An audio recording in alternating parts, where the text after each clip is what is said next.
السلام عليكم ورحمة الله. السعال الديكي ويسمى الشهاقة أو الفواقة، عبارة عن شهيق يهز النفس والصدر، يزعج، مؤثر على الأوعية الدموية، يأتيك بغتة وأنت واقف في غرفة أو جالس قرب مائدة الطعام بعيدا عن الهواء الطلق وأشعة الشمس.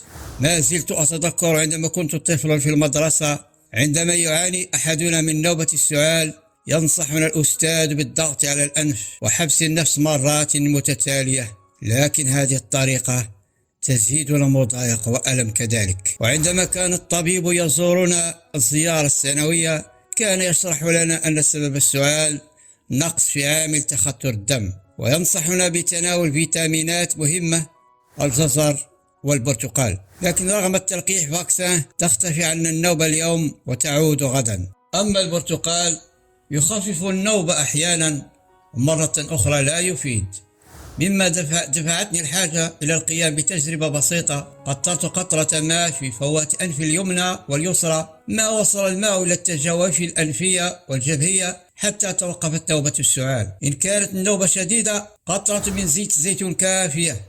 إن شعرت بعد التقطير بعطسة خفيفة فذلك مفيد لك، لأن العطاس يطرد الجراثيم من أنحاء الجسم بسرعة فائقة. الآن باستطاعتك القضاء على السعال الديكي في ثانية بمواد طبيعية ودون تكلفة، سواء كان مصدر التيارات الهوائية المتقلبة أو روائح غريبة المصدر أو أطعمة عالية الحرارة كاللحوم، الحبوب ومكسرات كاللوز والجوز. ستتأكدون من نجاح التجربة عند القيام بها بأنفسكم.